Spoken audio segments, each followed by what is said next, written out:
All right, that's it. Cut the music. Way to go, Jim. Thank you for that. Wait, I'm not on screen yet, Jim. Come on, man. Oh, no. Oh, we're already messing up. Just kidding. It's only me. There is no Jim. Hey, how you doing? Welcome to another SnykLIVE session here for you on the beginning of the week. We hope you're having a great week so far. A good start to it. I'm Brian Clark. I'm your host, the developer advocate here at Snyk. And have you built, those of you that are developers out there, you're probably a developer. If you're watching this, have you thought about building your applications for the cloud? Or are you already building applications for the cloud right now? Answer in the chat if you're here live. But if you're watching this in the recording, maybe in the comments, you can share that as well. Have you thought about who can and cannot access your applications while they're up and running in that wonderful cloud out there? If you have, and you don't know how to go about doing that, or maybe you haven't thought about that and you don't even know where to get started, you're in the right place watching this right now. Because today's session is about building modern access control for cloud applications. And I cannot tell you anything about that because, well, I'm not an expert in that. But you're in for some luck right now. You're in luck because we have the one, the only, the amazing, the fantastic, insert next adjective here, Or Weis from permit.io. Hey, Or, how you doing, man? Hey, Brian. Good. I love that preamble. Thanks for having me here. I'm glad you enjoyed it because I was just riffing on the spot there, you know, nature of being live.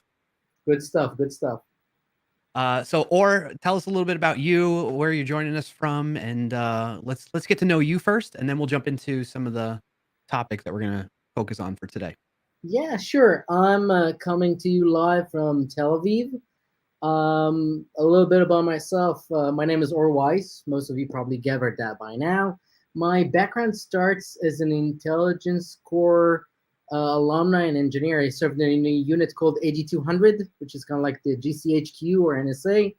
Afterwards, I worked in a startup that built containers before containers were a thing, but for really bad go-to-market, definitely not as good as Dockers.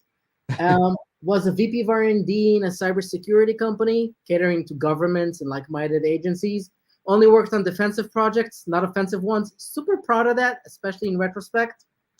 And I, between late 2016 and up to like 2 years ago, I co-founded and ran as CEO a company called Rookout, which is a production debugging solution, another dev tool. And during my time at Rookout, I ended up rebuilding our access control 5 times when the company wasn't even 3 years old. And I was like, that's stupid. And that really brought me to work focused deeply on permissions, access control, and getting it right with my current company, Permit.io. In addition to that, in addition to working on Permit.io, I'm running a founders group called Upwards, focused on PLG. And maybe more interesting, I was happy to be recognized as a Snyk ambassador, which kind of brings us here, and also as a JFrog super frog. And I'm looking to join other programs if people want me to ramble in other places as well. I'm always happy to waste people's time. I like that name. Yeah, and yeah, so that's my background. And yeah, from there, I'd love to kind of touch on this important subject. I don't think there's an application today that can afford not to have some identity management, some access control as part of it. Everyone starts with like admin, not admin. It's like, I'm the admin, everyone else doesn't get more permissions than just being a user. But it's just a matter of time until more requirements float in. Sure, sure. And I think, not to put shame on people that are like admin, non-admin, right? And I'm not saying that you are either, but to make sure it's very clear to folks watching, it's a good place to start at least. It's better than nothing, right? But yeah, It's so where everyone starts, essentially. yeah. So quite the background, and I'm glad you mentioned that you're Snyk ambassador as well. I believe, at least for me, this is the first time. No, this is not the first time because we've had other Snyk ambassadors on, but it was more of like a group one. So this is our first like, Snyk ambassador highlighted stream. So I appreciate you joining us for this one and kind of piloting it, It's my honor for sure. Yeah. So we're talking about access control, and I'm glad we brought you on with all that background because I have like a little bit of background with access control. So I kind of fibbed a little at the beginning, not a whole ton. And I've definitely not built them over and over again. Would you say 6 times over? Yeah. So that's in one company. If That's you in one look company. back throughout my career, I probably built this in different ways, like thousands of times, like literally 1,000 times. So without effort. Haven't you heard the expression don't recreate the wheel? Yeah, I did, but it took me a minute to understand that that's what I'm doing. Because I looked around and everyone was kind of rebuilding this over and over. And I'm like, okay, maybe that's what I'm supposed to do. Who knows? Yeah. All right. So to set the stage for everybody, Or here is going to be delivering us a part presentation, part demo though, but it's very casual. Feel free to ask your questions in the middle of it. So interruptions are welcomed, kind of thing. Yes. So you being the expert, I'm going to take it from complete beginning. Even though I have some background in this, I'm going to take it from a complete beginner's perspective and ask, if you are willing to accept or some maybe, beginner level questions that might be things that you maybe have answered before, but this way there's new folks that are new to this subject that it's very accessible to them too. That's very important to me. For sure. No, there are no wrong questions. All questions are welcome. And I really try to structure this conversation in a way that kind of really builds up. So it allows you to go from knowing nothing to understanding the problem here and getting to a point where you can tackle it on your own, or at least start exploring for more points of information to tackle it on your own. Yeah.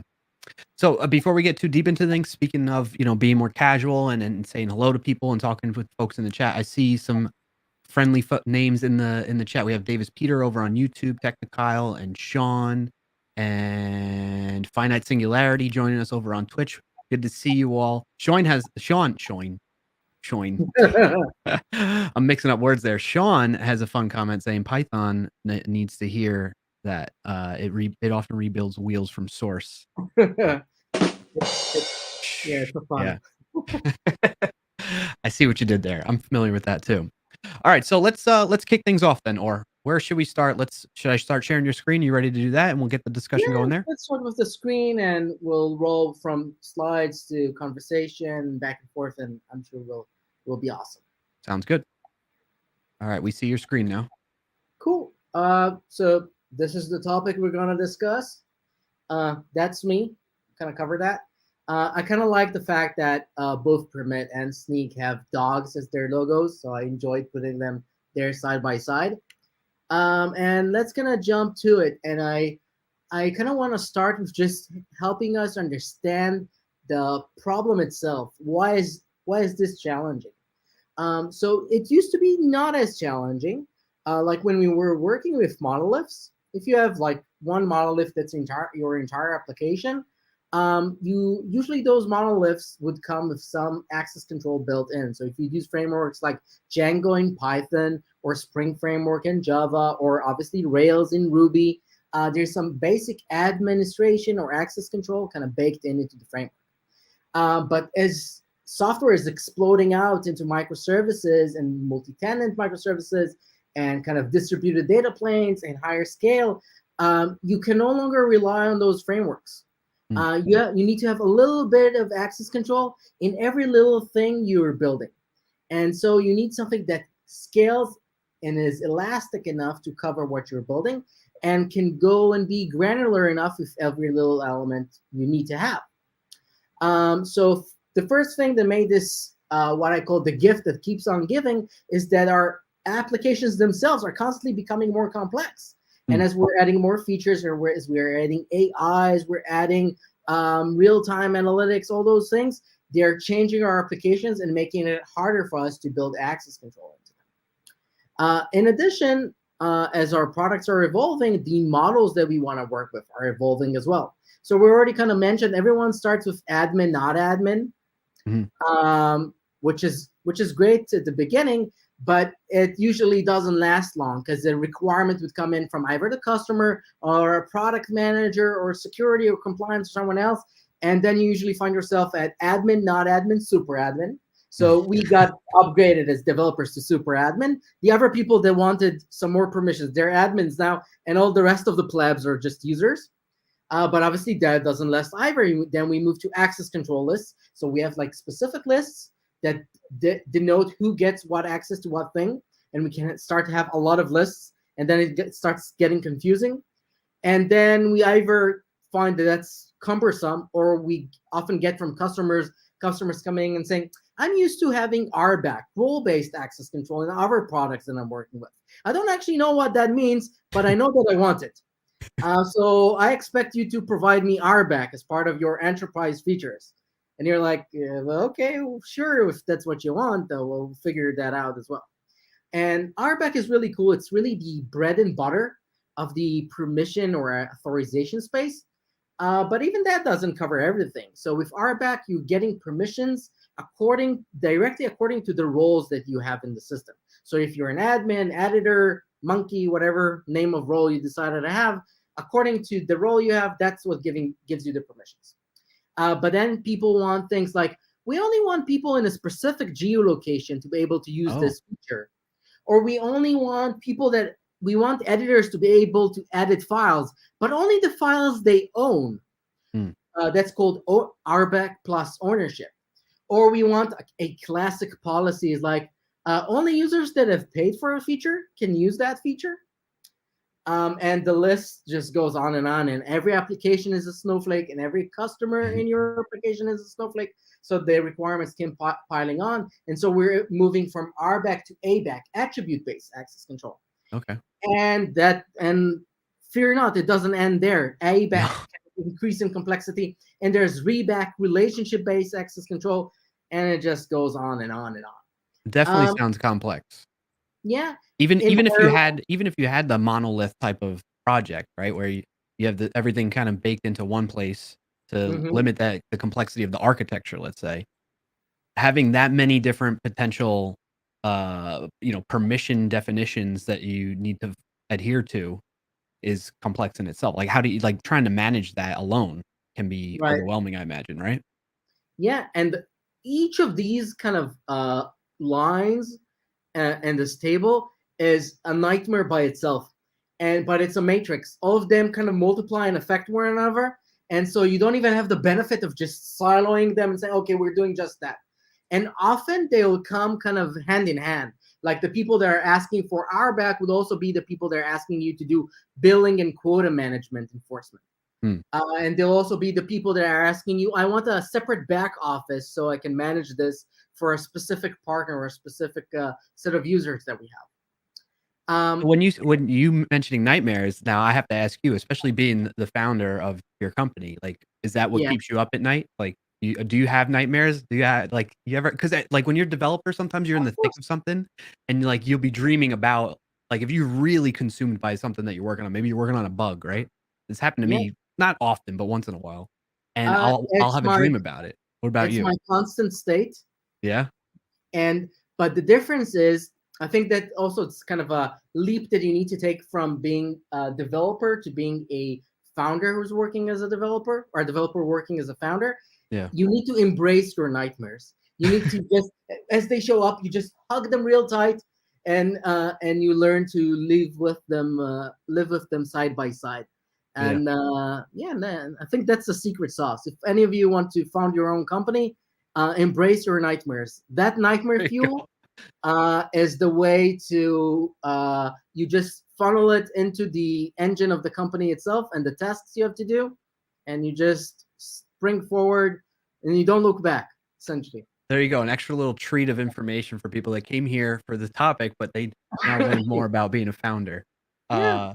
Yeah. I mean, I could riff on. I just it's interesting you bring up the nightmare thing because I started watching the show on Netflix called Sandman, which is like, It's great. yeah. Oh my gosh, it's really interesting show. Anyway, I digress. Let's get back to what we were talking about here. So the permissions can get quite complex, and they're even, as time goes on, they're getting even more complex, more different nuanced situations that Yeah. companies projects require, right? Yes, and I want another thing. We're not going to cover everything here, but I want to highlight one more thing, and that's the security and compliance. So Mm. it's obvious when the requirements come from the customers. It's kind of obvious when they come from the rest of the team or the product managers. But these requirements also come from security and compliance. So a lot of times you need to be SOC 2 compliant or ISO compliant or HIPAA compliant or whatever else compliant. And often, more than often, these requirements, these certifications, often like 90% of them translates to having checks and balances around access control. So if you have that access control mechanics in place, it makes it a lot easier to be compliant with the compliance standards that you need to meet. And that's Re- like having audit logs and monitoring on it, and having the ability to manage things as policy as code. We'll talk more about that in a couple of minutes. All of these kind of come together. Really quick, could you elaborate on more about like that security and compliance space, right? So is that like government agencies that say that companies have to comply with certain standards? You know, you mentioned certain standards too that I've heard So before, but if you could just elaborate a little bit for folks that are new to that. sure. So in general, the way it works with compliance is like with COVID. So Mm. companies infect one another. So you have up the chain, you have the government agencies, and you have the financial sector, and you have the health sector. All of these, because they're working on sensitive matters, they're judged or audited specifically on how they manage finances, how they Mm. manage credit cards, how they manage patient records. And now, as those sectors are consuming services, everyone catering to them by proxy gets all the benefits and love of their certifications. And those are specifics for verticals, and there are general security certifications like SOC 2, which is the American version, and ISO 27001, Mm. which is the European equivalent, essentially. And those just set guidelines, policies, and processes in place for a company to act in a way that can be ready for security and compliance issues. So your customers usually require that from you. They have their reasons to require it, probably because someone else is requiring it from them. And so it just trickles down the chain. Mm. And in the end of the day, basically, if you're a B2B company, their likelihood is that you'll need to be at least SOC 2 or ISO compliant within a year from your founding. Okay. Um, and in the end of the day, to be compliant, that means that you have specific processes in place. Most of these processes translate to this person in the company in these conditions can do this or can't do this, which in other words is permissions and access control. And you need permissions and access control in different places in your system. And one of those key places is your own product that you're building, obviously. Gotcha. All right. Thank you for that. Appreciate it. All right. Well, sure. Let's That's why I'm continue. here. Yeah. Yeah. So if we already kind of touched on that, it's important to understand that permissions or authorization comes across the stack. So we have different levels of access control. We have physical level access control, like I got a lock on that door to the entrance to the office, the locks on the windows as well. And then you move a layer up, then you move into network level access control, where you find yourself using firewalls and VPNs and zero trust networks. And then you move to infrastructure level access control. Admission control, for example, in Kubernetes or in your cloud, which services are allowed to be part of this environment, and also which services are allowed to talk to which services.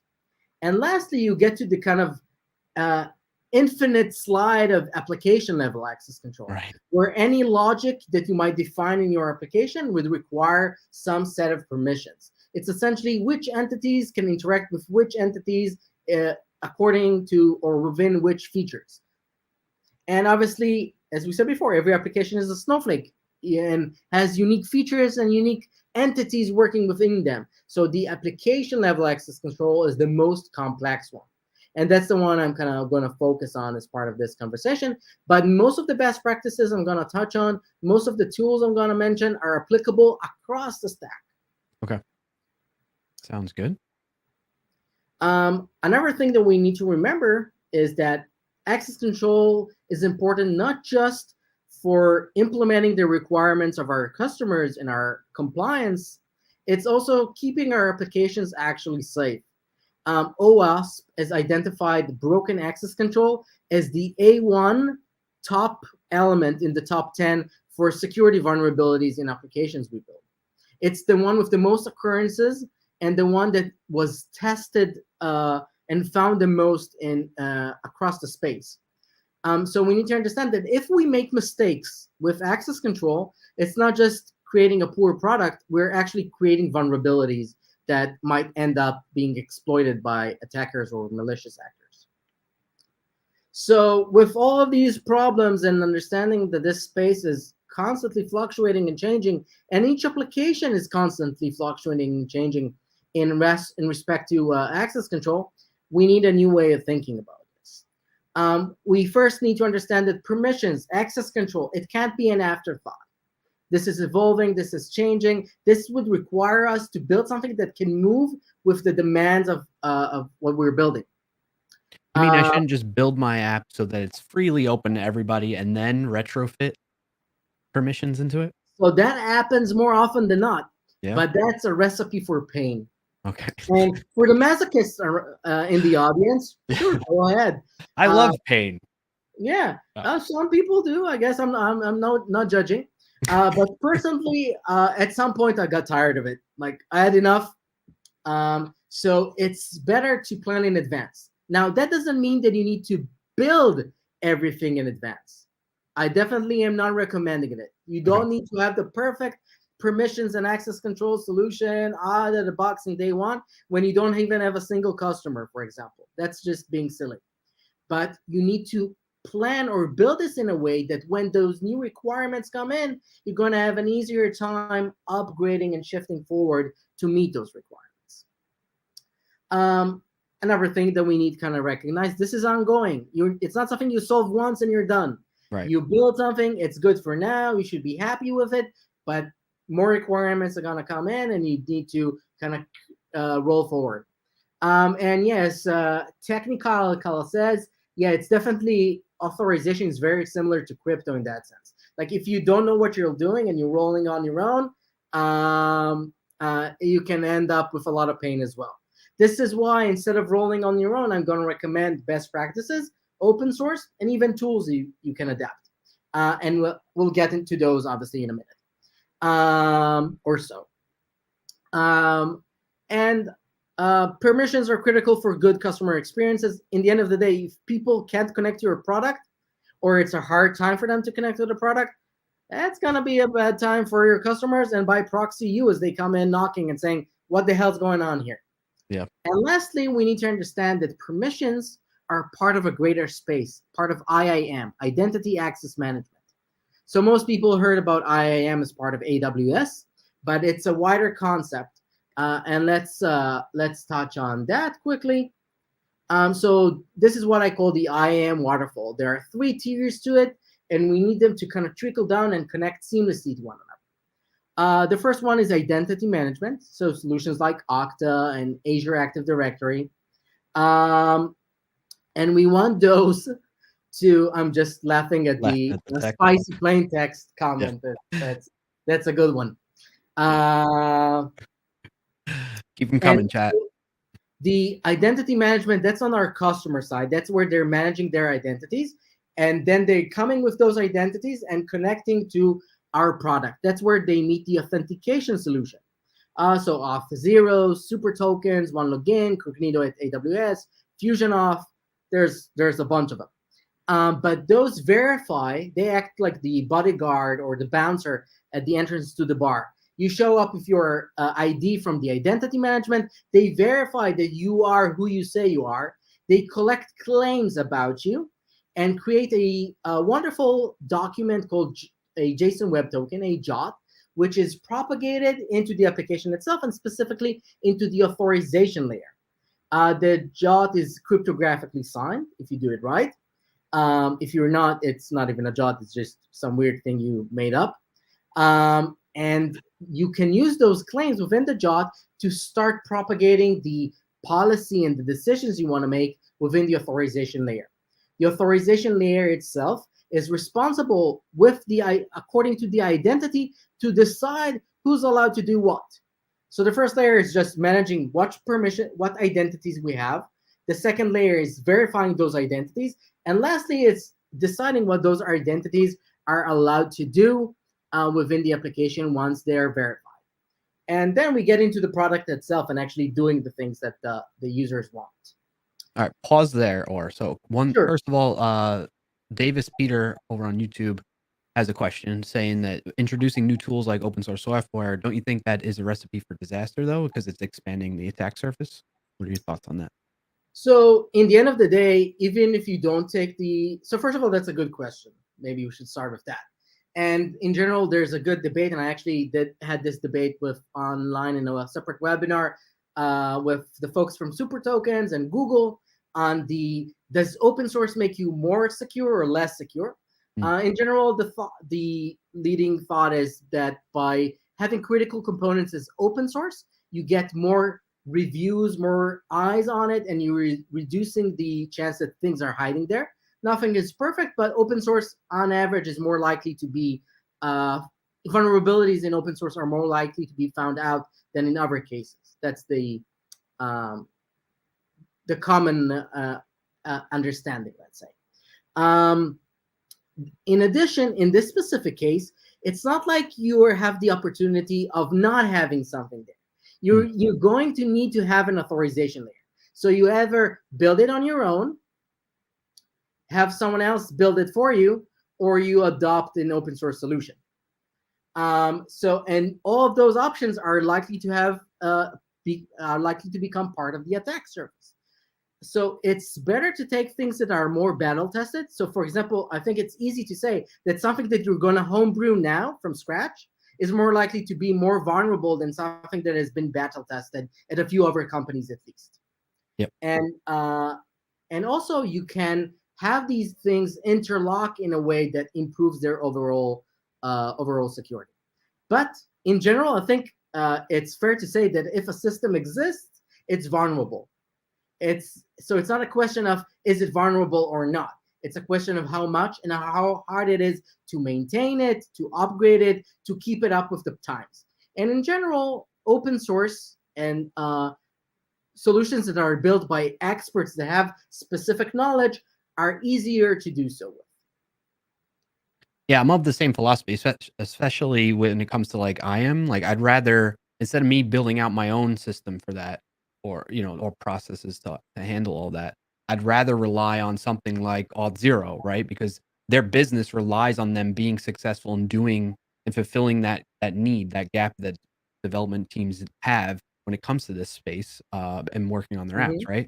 And if they fail at doing that, then their business is impacted by that. Whereas, like they're on the hook, I guess. The responsibility is kind of put on them, and you have some type of contract and agreement with them that you're kind of you're pushing that responsibility off of your own instead of you having to worry about building it yourself. And yeah, like you said, right?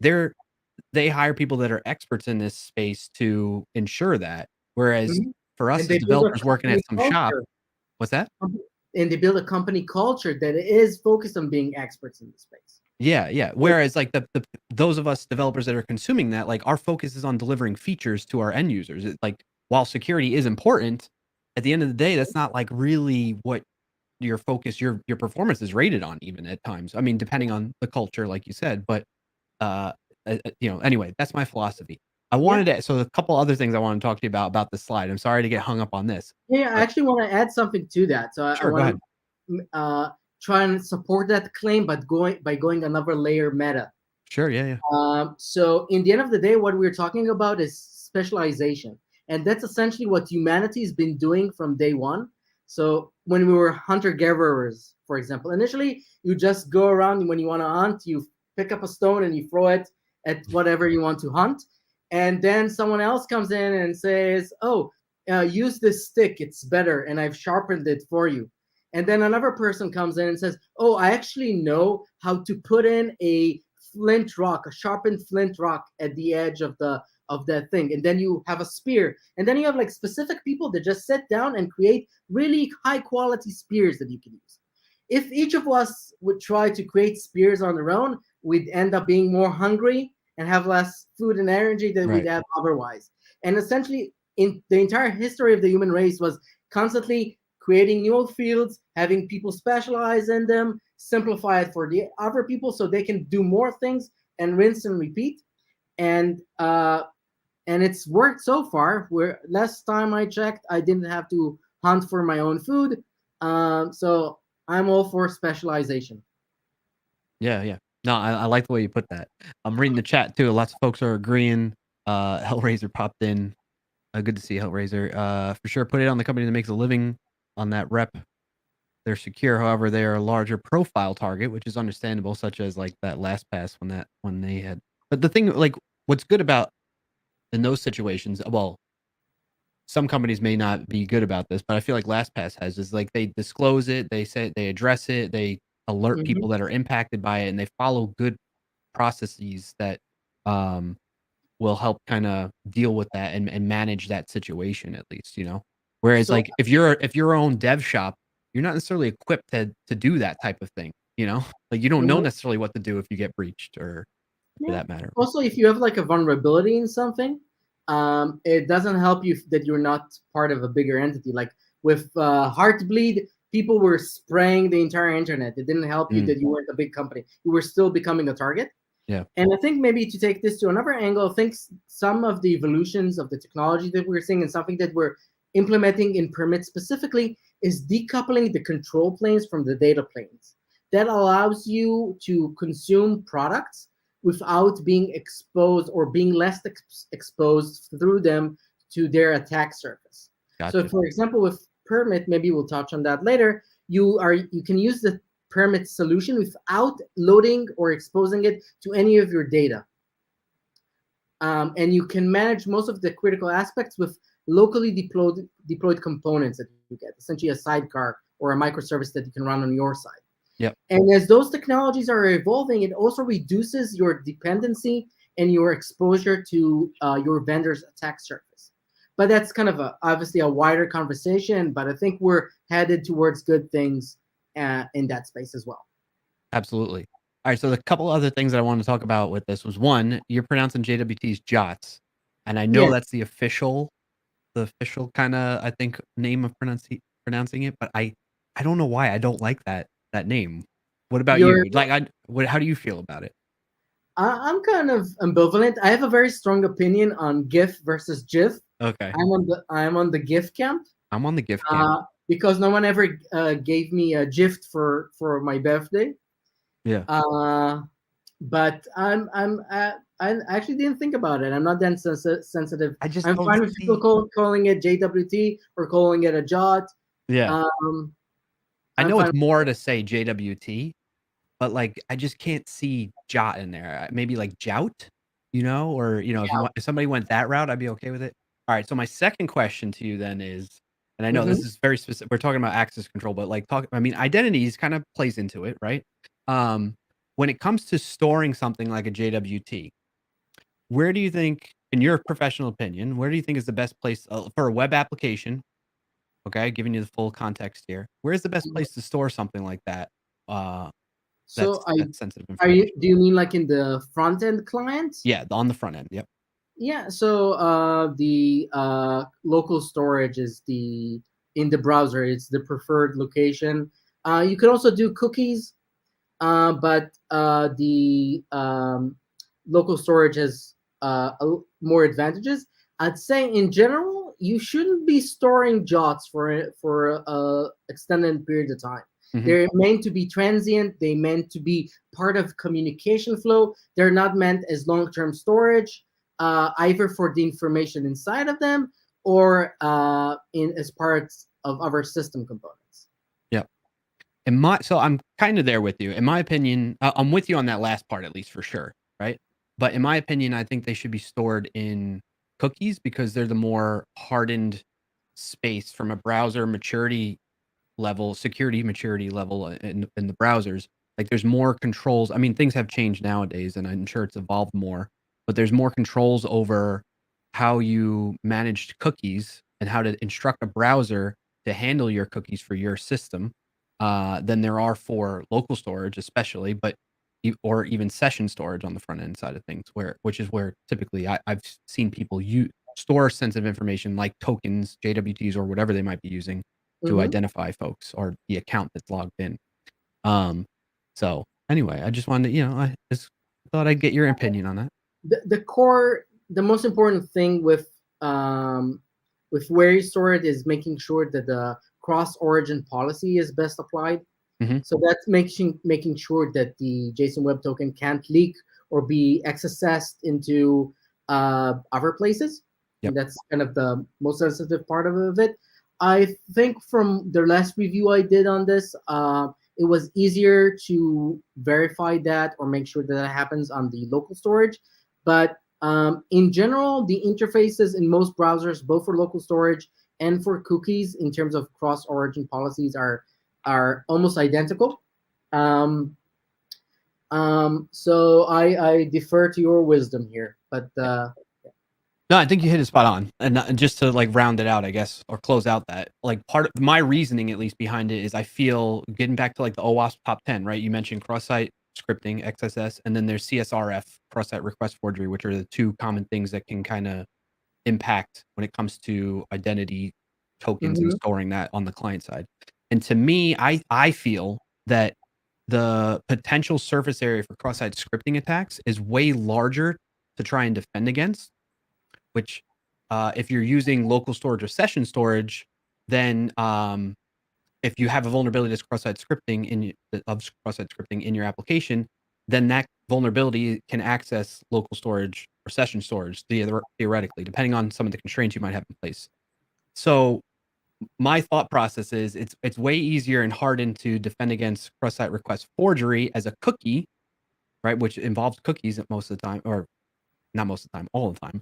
It involves cookies, and it's easier to defend against that than cross-site scripting. Anyway, I digress. The whole presentation here got a little bit out of off the rails because of me, but this thought process triggered that, and I wanted to hear. We're touching on interesting topics. So I think they're as interesting as the other topics I wanted to touch on. So I don't think we're missing. So I don't think we're producing lesser content of lesser value. Sure. All right. So okay. 5 best practices, huh?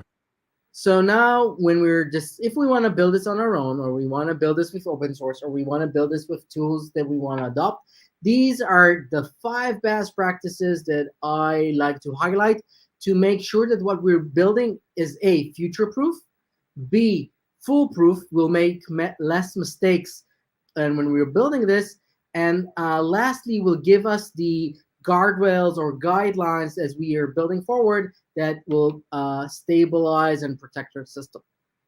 The first one, and probably the most important one, is decoupling policy and code. What you see, or at least what I see too often, is people baking in their authorization logic into the logic of the application itself. If you go on Permit.io's homepage, you can actually see kind of examples of that. And in the end of the day, it's spaghetti code. You have if conditions, essentially, that both query the database and other sources for the authorization logic, and in parallel query for the application logic.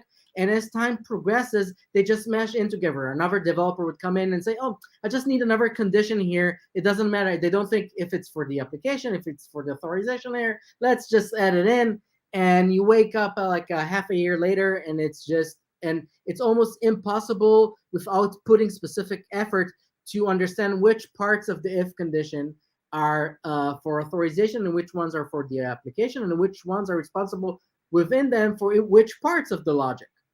And so if you want to upgrade your authorization layer, or vice versa, you want to upgrade the application, you need to go one line by line and refactor. And then that brings us back to the world of pain. So instead of doing that and having a hard time refactoring, which we're definitely likely to do because the new requirements are going to come in, by the way, both for the application and both for the authorization layer, what we want to do is to decouple our policy from the code itself. We want to move with policy as code. I'll touch on that in a minute. But we want that code managed separately, ideally as a separate microservice. So we want to create a microservice for authorization that the other components in the application can query to get the logic that they need. All right, pause there for a second.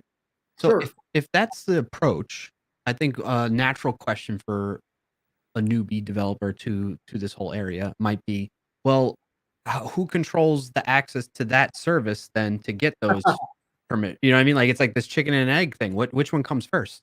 So you're talking about a huge world of complexity called authorization for authorization, which is highly recursive. I can talk just about that for like 5 hours straight. Okay. I'm not kidding. But to Well, boil let's it see. down, It is.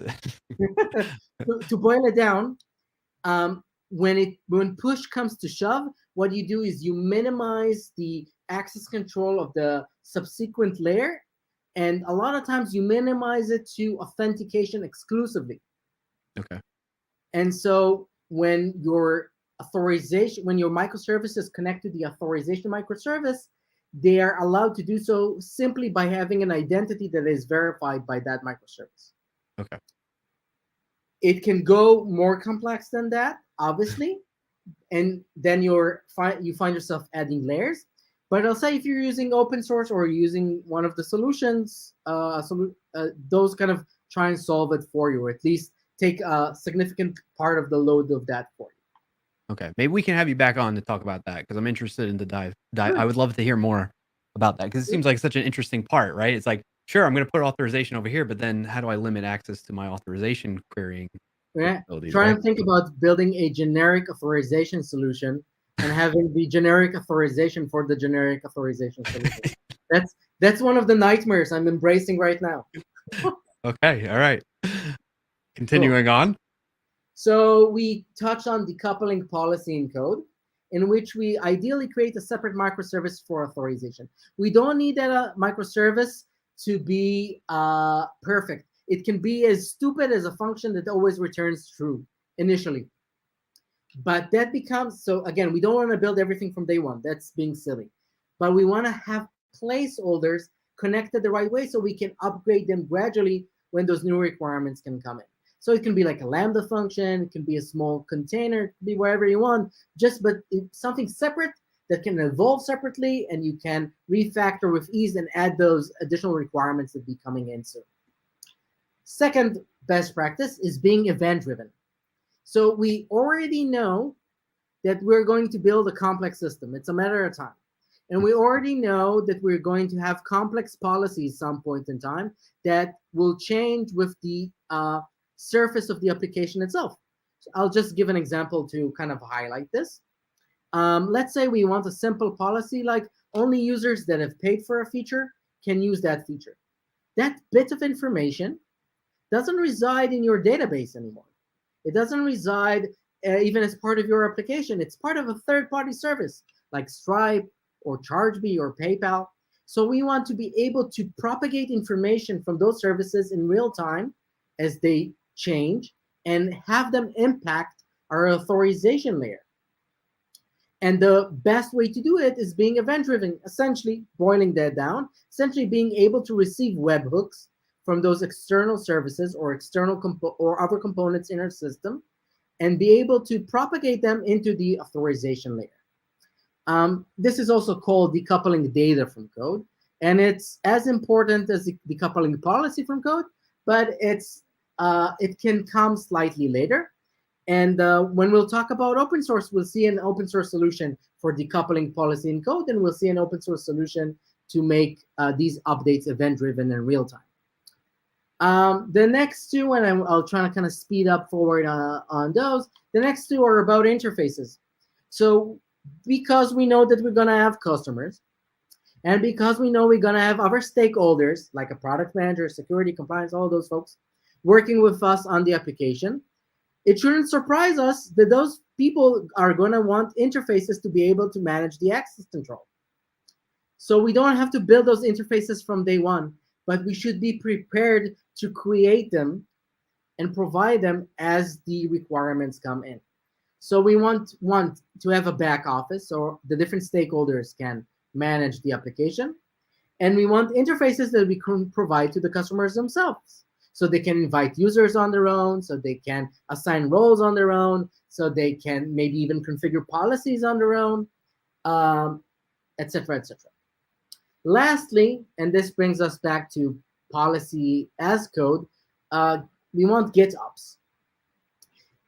In the end of the day, we're talking about having complex rules, complex instructions, managed in environment that is changing and has many stakeholders. The best way humanity has discovered to manage that is through policy, through code. Hence, we have infrastructure as code and security as code, and also policy as code. So if we manage our policy as separate code, and ideally in a framework that is suitable for it, and we manage it in a Git repository, we can do versioning on it, we can do tests on it, we can do benchmarks on it, we can do code review on it.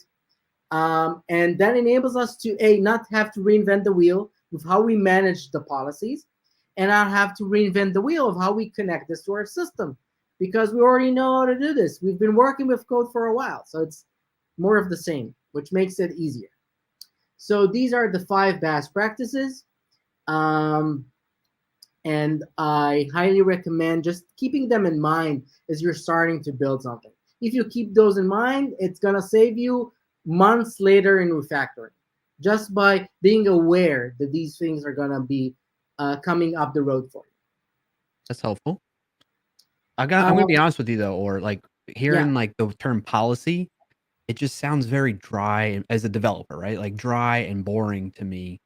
And like when you get into more the weeds of it more, is it going to be like, do you in your experience working with developers, that they've gotten more excited and fired up once they realize what that involves and like what kind of level of control they can get, or what's been No, I think developers just want to get rid of this crap. Honestly, the idea is that this is something that you have to do.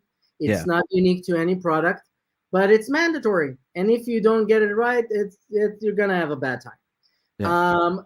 So I think the best thing you can do is try to minimize the friction that you have with building this, and try to build this with the best tools that you're already familiar with. And that's what I'm kind of trying to guide us towards with the best practices. And with policy as code, in the end of the day, it just means that it's a script or another piece of software that you write that implements that logic of enforcing access. It's a set of rules or a set of conditions. It's not different from anything else that you've built before. It just comes with additional challenges around security, cryptography, how you store this, how you make this performant enough. Performance is one of the more surprising death strikes that you can get in this. So you build an authorization solution, you just try to do the best, and then you upgrade it, and then you realize, oh, the queries this is performing on the database are very slow. because the schema that you need for authorization and the schema that you need for the application itself are not actually the same. They just look the same at the beginning. And then you start adding multiple seconds to the performance of your application, even before your application does anything. And then it sucks. So by decoupling it, by taking ready-made engines that are performant for these scenarios, you just get it out of the way. That's the idea. Get this out of the way so you can actually focus on building your product and not make stupid mistakes that you're going to regret later. Sounds good. All right, show me how simple it is, or for me as a silly developer that doesn't want to do this. I don't think anyone here is a silly developer, but you can get stuck in silly situations that you don't want to be in. So I'm going to run quickly on this one. So in general, there are two. We're talking now about open source. And you have two main options to run policy. One is graphs, and that's the world of Google Zanzibar. Google Zanzibar, it's a white paper that Google published on how they do access control for solutions like Google Drive and YouTube and stuff like that. It really shines where you have huge scale, like millions of users, and you have rather simple policies. On the other hand, you have code-based policy agents. The leading in that bunch is OPA, Open Policy Agent. It's a CNCF graduate project. It's essentially an engine. You load code into it, you load data into it, you send queries to it. For most people, unless you're building a millions of scale users, you probably want to go, or at least start with the code-based agents. For the other folks, the Zanzibar approach is the better one. We can talk for hours just about this one, but I don't think we have the time. So so we'll run forward a little with that. A little bit about OPA. So I said OPA is CNCF graduated. It's used in amazing companies like Netflix, Pinterest, etc. For quite a while now. It's essentially an agent that you load data into in the form of JSON documents and policies in the form of Rego code. We have an example for the code here. And then you can send queries to it, HTTP queries, to get answers to. Can user X interact with this element in the system? OPA really came to its glory as part of infrastructure level access control. Mainly within Kubernetes, within a project called Gatekeeper, but it's a general purpose decision engine. You can use it for anything, and you can also take it into the application level if you have a way to keep it up to date, if you have a way to have it update in an event-driven fashion. So just as how Rego code, kind of a wider example of how Rego code looks like, for people that are familiar with Prolog or Datalog, Rego, the language here, is a derivative of those. So it's not a functional programming language. It's not functions calling one another. It's a recursive engine running between rules that you defined and running through them to get to kind of a bottom line. In this scenario, we're trying to decide if the user is allowed to do something. So allow it happens if user is admin. Then we evaluate user is admin. And then we can check on its data structure. Does it have the role admin? Or like we can evaluate another rule. If the user is a viewer, and then we can check for specific permissions granted. And the engine runs for us between those rules to produce a bottom line. What's cool about this engine is that it's highly performant. It's built to run these authorization queries. And also because it runs recursively for you, you don't have that situation where you forget to invoke a rule. The engine makes sure for you that you cover all your bases. So this question for you, Or. Yes, go ahead. So in all these engines, is it usually like its own language like this? Or are there any that are common or that use common developer languages that are out there potentially to write policy as code? Most of them are unique languages. Some of them are, instead of being a unique language, have a unique schema. Instead of writing code, you write configuration like YAML files or JSON files. Personally, I dislike those because they limit you in the type of policies and how advanced your policy can be. In the end of the day, as I said, every application is a snowflake, and unless you can have something that runs loops and can be at least almost Turing complete, you might run into cases where you just can't write the rule that you want. Or vice versa, you can write the rule that you want, but it's basically write only. When you come in to read that YAML, you just regret that you wrote it. Okay. Yeah. All right. So, but those also exist. Best practices usually, in your opinion, right? The best performance and best solutions are written in their own engine type of languages that are fairly straightforward. I mean, this is still readable to me as a developer. Oh, it's very readable. That's part of the value in it. It's a language that makes it more clear and more specific to writing permissions and access control. So the code comes in more concise, more focused on the issue at hand. In general, it's easier to do. The challenge is that it's a bit of a learning curve. Yep. Would you mind given our time, and I want to be conscious of your time too? I mean, I'm okay to keep going if you are. Yeah, I can would you go mind over if like we jump 15 into more like? minutes. Okay. Would you mind if we jump into maybe a demo of this then? Because I think for right now you've set a good stage for me at least to kind of you've piqued my interest, right? To want to see it in action more, what these types of solutions could do. Yeah.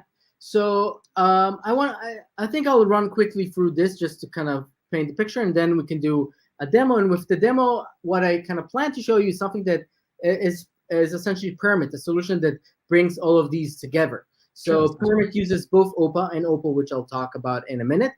And I'll also show you how you can kind of circumnavigate having to learn those complex languages at the beginning, at least. Yes, that sounds great to me. Cool.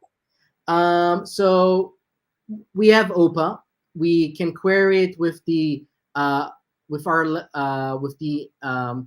queries engine, with the API essentially, and we can now have our applications enjoy this as a microservice. Now we need a way to keep OPA up to date with the changes in policy and data. This is where another open source project comes in, OPAL, Open Policy Administration Layer. I should give the disclaimer or fair sharing that I'm one of the authors and contributors to this project. I actually also contributed to OPA, but OPAL is definitely something I worked more on. And OPAL enables you to track policies in a Git repository, which enables us to do GitOps, which you mentioned before. And it enables us to get data from additional data sources in an event-driven fashion. So essentially, we instruct the OPAL server with updates in real time, and the OPAL client that sits next to each of the OPA agents in real time fetches the data and policies and loads them into OPA. This enables us to work with OPA in a distributed, live, event-driven kind of fashion. Questions on this before we? I think we're good right now. Yeah, no, that makes sense to me. Cool. And no questions in the chat so far. We're good. Over that, and let's just do a demo and see how all of this kind of comes together. So in the end of the day, we'd want to have enforcement points in our code, and I'm just showing an example here, live from right from our documentation. We expose an SDK that we call permit.check. That's what I'd recommend you if you implement this on your own. You also create an SDK that basically proxies queries into OPA. But it simplifies the interaction with the application. Usually the best practice that we do here is identity resource action, aka this identity is performing this action on this resource. In this case, the identity is presented by an email. It can also be any other unique identifier, also one that is not a PII. And we're saying this identity is trying to create a document. Okay. Ask OPA, are we allowed to do so or not? And we're getting a binary, a Boolean answer. Are we allowed or not? And we can control our code flow according to that. You can see that the code here doesn't have any authorization logic. Yeah. he has an authorization query, but none of the logic is here. It's only encapsulated in this query to the external microservice. When I we like work, that. As a developer, I like the simplicity of that. And I like that it reduces the amount of code that I have to write around checking more of that. It's literally just a Boolean, can they do this or not? And then I'm already picturing myself implementing this into like Node.js middleware too, where it just yeah, happens in the route, right? yeah, we're looking at Python here, but we just as well we can look at a Node.js. It's essentially the same thing.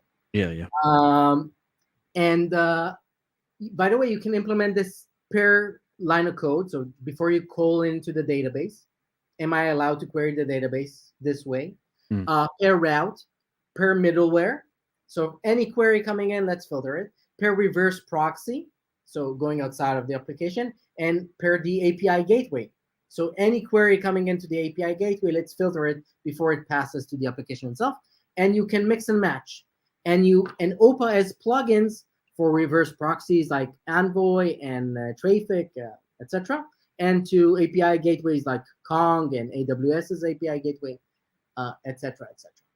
I may be getting ahead, and maybe you're going to do this, but so in this example, right? John Smith checking to see if they can create a document.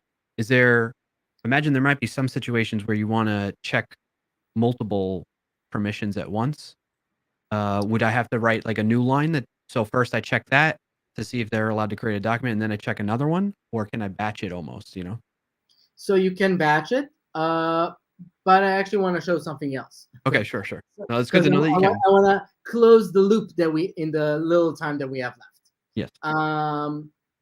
So before we show how this works, let's meet a demo application that has permissions implemented into it with permit, which means that it has OPA and OPAL working in it. This is a classic task management tool. If for some reason you need another task management tool, this is available at sharedtodos.com. I don't know why you'd need another one, but here it is. And this application is essentially built out of two main resources. We have a board of tasks, which is a collection of tasks, and we can create multiple boards. And we have multiple tasks per board, and I can create more tasks. I don't know, eat, change language here. All right. Eat a banana, for example. TypeScript tea time in chat says yada, yet another to-do app. Can I trademark that? I want that for the next demo. Yeah. And so we can add tasks, we can delete tasks, we can check tasks. Super straightforward, right? And we want to enforce policies to this thing, and we can do that with OPA and with permit.io. Specifically with permit.io, we have the policy editor, which is a low-code interface that generates code for us. It generates Rego code that is loaded into a Git repository of your choice. So this allows you to work with the power of OPA without necessarily having to learn it. You can always go and change the code in the repository. You can always add more code on your own, but the thing is you don't have to. In the policy editor, you can see that we have cards for different roles, and we can create more roles on the fly. So let's create a, I don't know, a banana role.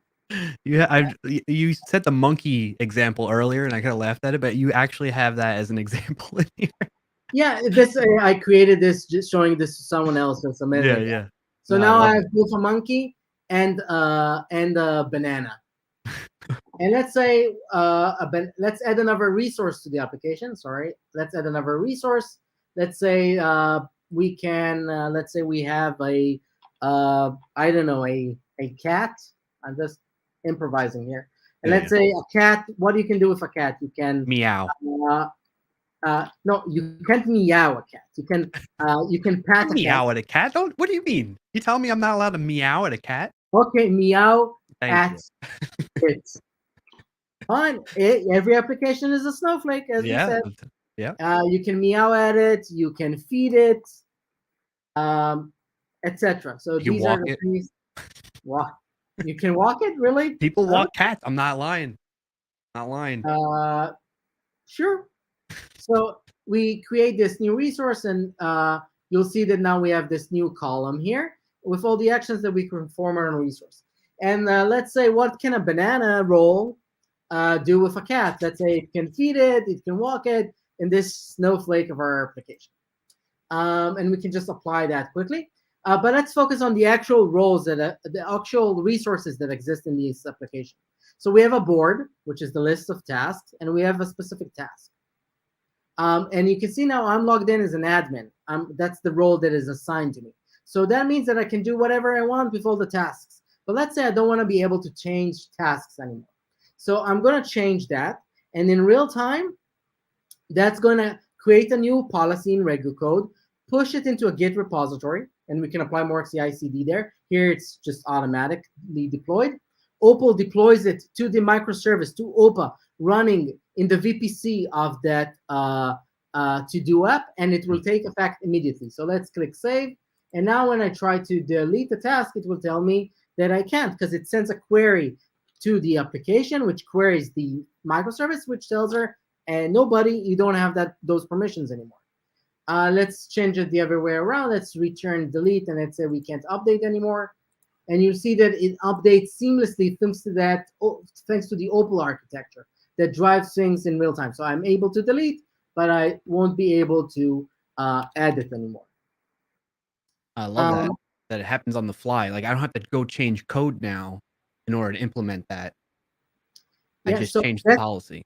The main thing here is it's thanks to the decoupling. So OPAL really makes the deployment or the application of the change real time, but it's the decoupling of the policy and code that allows us to even work in this way.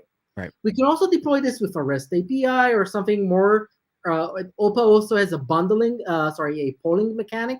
It's kind of slow and cumbersome, but it also works.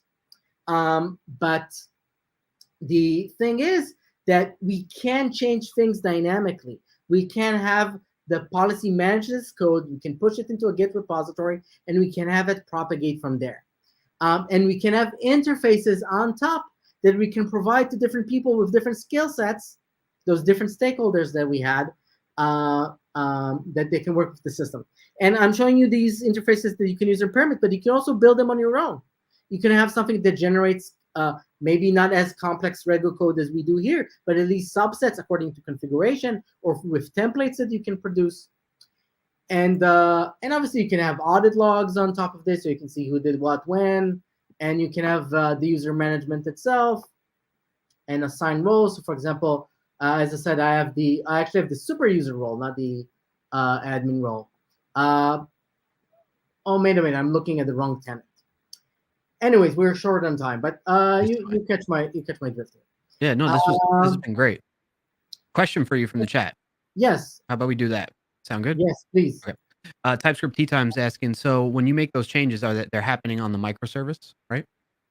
So they're propagated into the microservice. The microservice itself runs OPA as part of it. It's basic. In the case of Permit, it has 3 components baked in. In the API service that the SDK talks to, an OPAL client that listens into the changes to those events coming in and loads them into OPA, and OPA itself, which answers the queries. So when a new request comes in to your application, as the beginning of the queries, the beginning of the answering the request as part of the middleware or as part of the beginning of the route, you do an authorization check that goes to OPA, gets the answer, and affects the control flow or the enforcement flow within your application. Because if you work with OPA or with Permit in the sidecar model, it means that your latency is essentially 0, because you're going from in-memory through the loopback adapter to in-memory. So you're not going to disk, you're not going to the network itself. So that's how you can ensure high performance for your application. Gotcha. Okay. Thank you for the question, TypeScript Tea Time. All right, were there any last minute things that you wanted to touch on before we go? I'd love to invite people to ask me more questions later. You can hit me up on Twitter. So anywhere you go, if you look for Weis, ORWEIS, you'll find me on GitHub, on Twitter, on anywhere else. And I'm also highly available in the Permits Slack community. And you'll find that we answer questions there on a through like within a couple of minutes. And you can ask us both about open source, even not our or open source. Like you can ask questions about OPA, and you can ask questions about OPAL, and obviously you can ask questions about permit. And I'm always happy to talk to fellow engineers. That's the best part that I love about my job. So please do. For sure, for sure. No, this was fantastic. I definitely want to invite you to come back again so we can talk more and go in depth on some of the other things that we touched upon. So I hope you're open to that, and we'll Yeah, for sure. look to schedule that sometime. And I want to thank everybody in the chat that tuned in, or if you're watching this recording later, thank you so much for doing that. If you're watching on YouTube, be sure to like and subscribe. On Twitch, be sure to follow. And yeah, thanks again, or appreciate you. Thank you, Brian. It was a pleasure. I had fun. Yeah, I learned a lot. You got genuinely speaking right now. I'm not just saying this because we're live on stream. Like going into it, I'm like access control, like but I'm really interested now. Like I kind of want. I'm starting to think about my own side projects that I could potentially use this in, and I really want to hack on it and try it out sometime. So thank you for inspiring me. My pleasure. If I was able to do that, then you made my day essentially. Awesome. All right. Well, thank you, everybody. Thanks, everyone. Have a great day, night, wherever you are. Talk soon. Yes. Thank you so much. See ya. Bye-bye. Come on, Jim. Roll the end credits. All right, you got to do this, he's saying. You got to do this to end it.